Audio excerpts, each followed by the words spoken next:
अध्याय 1 सृष्टि का वर्णन। आदि में परमेश्वर ने आकाश और पृथ्वी की सृष्टि की, और पृथ्वी बेडौल और सुनसान पड़ी थी, और गहरे जल के ऊपर अंधियारा था, तथा परमेश्वर का आत्मा जल के ऊपर मंडलाता था।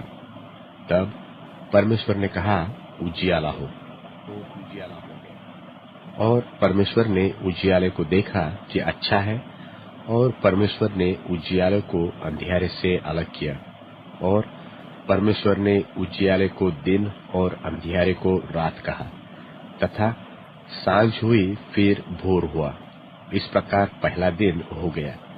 फिर परमेश्वर ने कहा, जल के बीच एक ऐसा अंतर हो कि जल दो भाग हो जाए।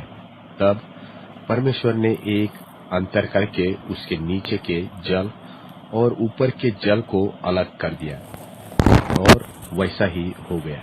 और परमेश्वर ने उस अंतर को आकाश कहा, तथा सांझ हुई और फिर भोर हुआ। इस प्रकार दूसरा दिन हो गया। फिर परमेश्वर ने कहा, आकाश के नीचे का जल एक स्थान में इकट्ठा हो, और सूखी भूमि दिखाई दे, और वैसा ही हो गया। और परमेश्वर ने सूखी भूमि को पृथ्वी कहा, तथा जो जल इकट्ठा हुआ उसको उसने समुद्र कहा। और परमेश्वर ने देखा कि अच्छा है। फिर परमेश्वर ने कहा, पृथ्वी से हरी घास तथा बीज वाले छोटे छोटे पेड़ और फलदायी वृक्ष भी, जिनके बीज उन्हीं में एक एक की जाति के अनुसार होते हैं, पृथ्वी पर उगे, और वैसा ही हो गया।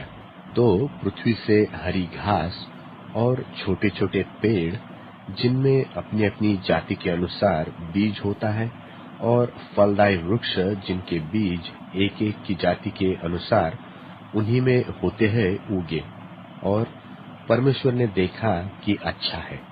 तथा सांझ हुई फिर भोर हुआ। इस प्रकार तीसरा दिन हो गया। फिर परमेश्वर ने कहा, दिन को रात से अलग करने के लिए आकाश के अंतर में ज्योतियां हो, और वे चिन्हों और नियत समयों और दिनों और वर्षों के कारण हो। और वे ज्योतियां आकाश के अंतर में पृथ्वी पर प्रकाश देने वाली भी ठहरे, और वैसा ही हो गया। तब परमेश्वर ने दो बड़ी ज्योतियां बनाई। उनमें से बड़ी ज्योति को दिन पर प्रभुता करने के लिए, और छोटी ज्योति को रात पर प्रभुता करने के लिए बनाया, और तारागण को भी बनाया। परमेश्वर ने उनको आकाश के अंतर में इसलिए रखा कि वे पृथ्वी पर प्रकाश दे, तथा दिन और रात पर प्रभुता करे, और उजियाले को अंधियारे से अलग करे। और परमेश्वर ने देखा कि अच्छा है। तथा सांझ हुई फिर भोर हुआ। इस प्रकार चौथा दिन हो गया। फिर परमेश्वर ने कहा, जल जीवित प्राणियों से बहुत ही भर जाए, और पक्षी पृथ्वी के ऊपर आकाश के अंतर में उड़े। इसलिए परमेश्वर ने जाति जाति के बड़े बड़े जल जंतुओं की और उन सब जीवित प्राणियों की भी सृष्टि की, जो चलते फिरते हैं, जिनसे जल बहुत ही भर गया। और एक एक जाति के उड़ने वाले पक्षियों की भी सृष्टि की। और परमेश्वर ने देखा कि अच्छा है। और परमेश्वर ने यह कह के उनको आशीष दी कि फूलो, फलो और समुद्र के जल में भर जाओ, और पक्षी पृथ्वी पर बढ़े। तथा सांझ हुई फिर भोर हुआ। इस प्रकार पांचवा दिन हो गया।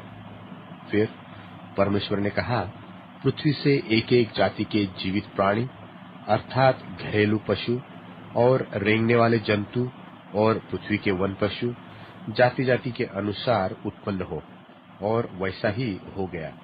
सो परमेश्वर ने पृथ्वी के जाति जाति के वन पशुओं को, और जाति जाति के घरेलू पशुओं को, और जाति जाति के भूमि पर सब रेंगने वाले जंतुओं को बनाया। और परमेश्वर ने देखा कि अच्छा है। फिर परमेश्वर ने कहा, हम मनुष्यों को अपने स्वरूप के अनुसार अपनी समानता में बनाए, और वे समुद्र की मछलियों और आकाश के पक्षियों और घरेलू पशुओं और सारी पृथ्वी पर और सब रेंगने वाले जंतुओं पर जो पृथ्वी पर रेंगते हैं अधिकार रखे। तब परमेश्वर ने मनुष्य को अपने स्वरूप के अनुसार उत्पन्न किया। अपने ही स्वरूप के अनुसार परमेश्वर ने उसको उत्पन्न किया। नर और नारी करके उसने मनुष्यों की सृष्टि की।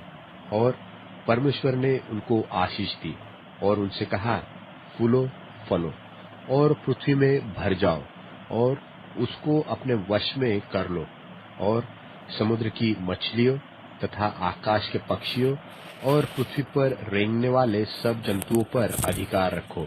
फिर परमेश्वर ने उनसे कहा, सुनो, जितने बीज वाले छोटे छोटे पेड़ सारी पृथ्वी के ऊपर हैं और जितने वृक्षों में बीज वाले फल होते हैं, वे सब मैंने तुमको दिए हैं। वे तुम्हारे भोजन के लिए हैं। और जितने पृथ्वी के पशु और आकाश के पक्षी और पृथ्वी पर रेंगने वाले जंतु हैं, जिनमें जीवन के प्राण हैं, उन सब के खाने के लिए मैंने सब हरे हरे छोटे पेड़ दिए हैं। और वैसा ही हो गया। तब परमेश्वर ने जो कुछ बनाया था सबको देखा, तो क्या देखा कि वह बहुत ही अच्छा है। तथा सांझ हुई, फिर भोर हुआ। इस प्रकार छठवां दिन हो गया।